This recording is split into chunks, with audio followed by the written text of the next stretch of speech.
is going on, guys? Today we're going to take a look at the new cut page inside of Davinci Resolve 16. I'm going to go through, fiddle around a little bit, and let you know what I like and what I don't like. So let's jump in.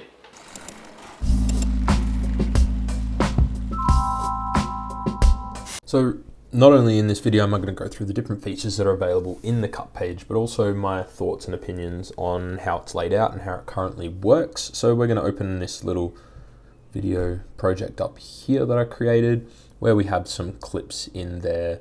The cut page is located down the bottom just after the media pool page, and it is designed to be used in conjunction with the edit page, and they have designed it to be a little bit faster and a little bit more directed to content creators for online consumption. And so you will notice that throughout this sort of interface, it's all very cut back, very minimal editing suite as compared to the full editor, which you can still use anyway. So as it's laid out, it's pretty similar to any of us that have used Davinci Resolve before. We have our media pool at the top, and that can be changed to be our transitions, titles, and effects. This is something we, get pretty familiar with, and we can import media straight from here. We can create bins straight from here, and we can change clip colors and all that sort of stuff that we're very familiar with. One thing that is new, however, to the cut page is the fact that we have just the single source viewer. So if I click on here, you can see that we can scrub through our clip, and then if I drag it down onto the timeline, then we can scrub our timeline down below as well. Now, unlike the rest of them, we do not have an inspector on the cut page, and I'll go into it a little bit later on why I think that's not the best idea. So what I'm going to do is I'm going to drag a bit of footage down onto the timeline just so that we have something here. So we have our footage. Now down below here, we have our dual timeline. So we have the main timeline here, which is zoomed in, and we can mute that, and we can shift through everything. And then we have the top timeline. This is an overview of the entire timeline. So if I was to create, let's just say, drag another bit of footage on top, you can see that I can move that footage all across the timeline without having to zoom in and out, and that's very, very handy. I can even resize it if I wanted to, and you can see that we do get real timing in the viewer here. So if I am to grab that handle and change it down, we can see the in and out points of the video clip we're creating. We can move it around. I think that is really, really handy and really, really useful. Now, without the inspector, it does make it hard to see the metadata for our media. However, they have included this new tape view mode, which I love. Final Cut Pro has this, and it's great because it shows you your entire footage from start to finish, and you can sort of scrub through it there and see different sections of it. Makes it easy to set your in and out points, but it also shows you the frame rate that piece of footage was filmed at, or how you've currently got it set up in your clip attributes. So if I change this from 119 to 24 and we go OK, you can see that it changes that there. It also lets us know the resolution it was filmed in as well, and how long the clip goes when it was filmed. It just makes it really easy to look at all your footage like so. Creating your in and out points are pretty much the same as before. You double click on a piece of footage and you can adjust your in and out points. But what you do get now is a nice frame by frame sort of, interface that allows you to really fine tune your in and out points. And so if I grab that, you can just drag from there and put it into the viewer. Now, some of the things that I really don't like about the cut page is that the editing tools themselves aren't exactly the same. So if I wanted to cut this piece of footage up, let's just cut this piece of footage, that's fine. I can use Command B to cut, and I can select that bit of footage there and I can delete it, or I can also click it from here and delete it, and you can see the gap fills. However, you cannot trim to end or trim to start using the Command Shift and bracket keys. This is something that I would do a lot if I was, say, in the normal edit page, and I would just Command close bracket there. I use that not just editing in Davinci Resolve, but in Premiere Pro and Final Cut Pro.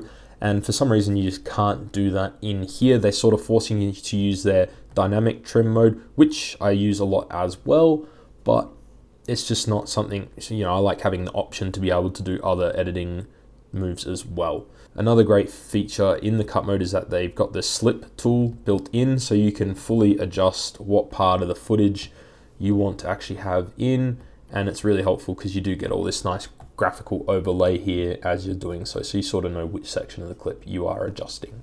Now you do get access to a couple of really common transitions which you can just chuck in, and what's really nice is that the playhead, and what's really nice is the fact that it will apply it to the sort of, I guess, the cut that the playhead is closest to. So if we want to do a quick dissolve, we can do that, and you can see it just automatically applies it to the end of that clip. I didn't even need to be on top of it. And now we play it back and we get our nice dissolve. And say if on this cut we wanted to do a smooth cut, which is really good transition to sort of blend a hard cut, we can do that too. And if we just play that through, it does that. Now looking at the other tools along here, we have a lot of dynamic sort of tools that we can use to insert clips onto our footage.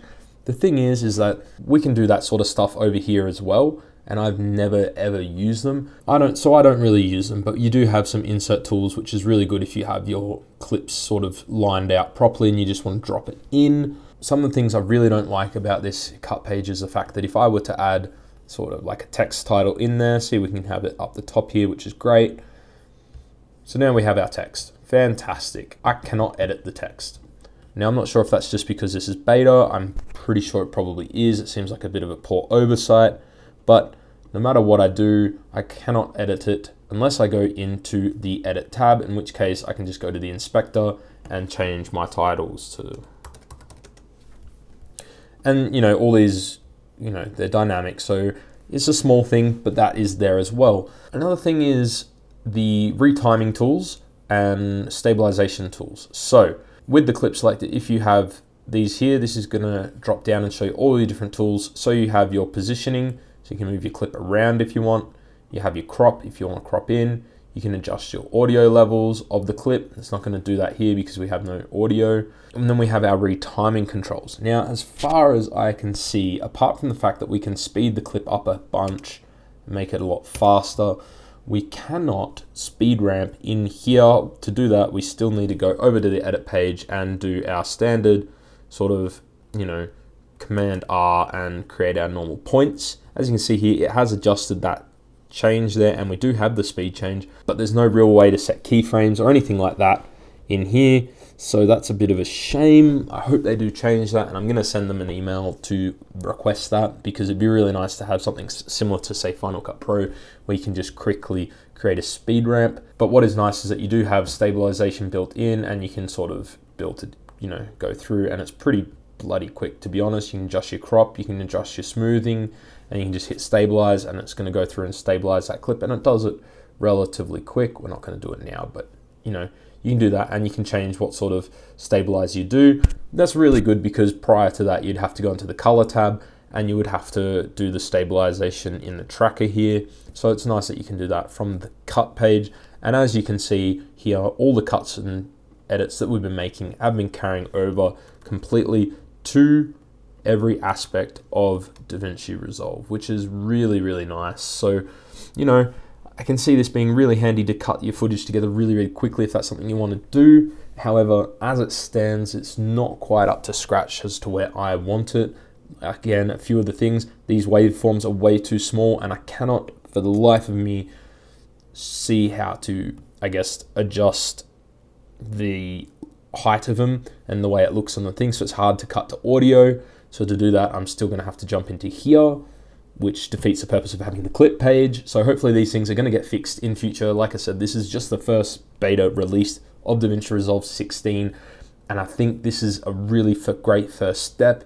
And I think if they just improve the speed ramp tools, the ability to change titles, and just a few of the other things that I mentioned, then I think I would almost completely edit in the cut page. But as it is right now, I need the edit page, because I need to be able to, you know, adjust texts and do, you know, speed ramps and all that sort of stuff. So, you know, it's a bit of a bummer, because they're on a really good track here, and I do hope they fix this before they make it a full release. And knowing Davinci and knowing Blackmagic, I'm sure they will.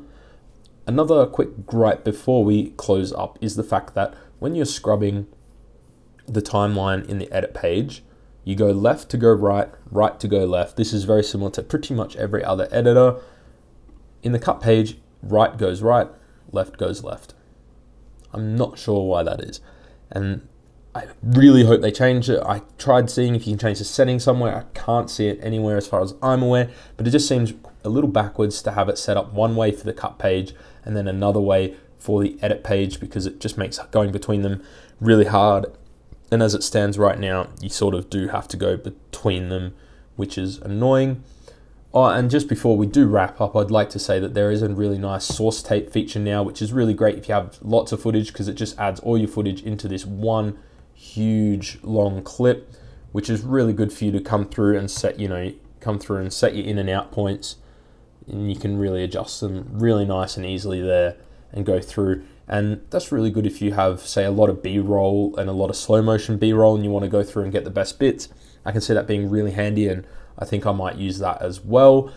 But, I think this is a really great first step, and this is just sort of my looking at the cut page in DaVinci Resolve 16. As you can see, it's not quite there yet and not really ready to be used as a full-on editor, especially for YouTube videos, but I think it's going to be there pretty soon.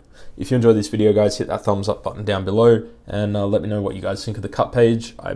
I think if they make those changes that I mentioned, this could be a game changer. See ya.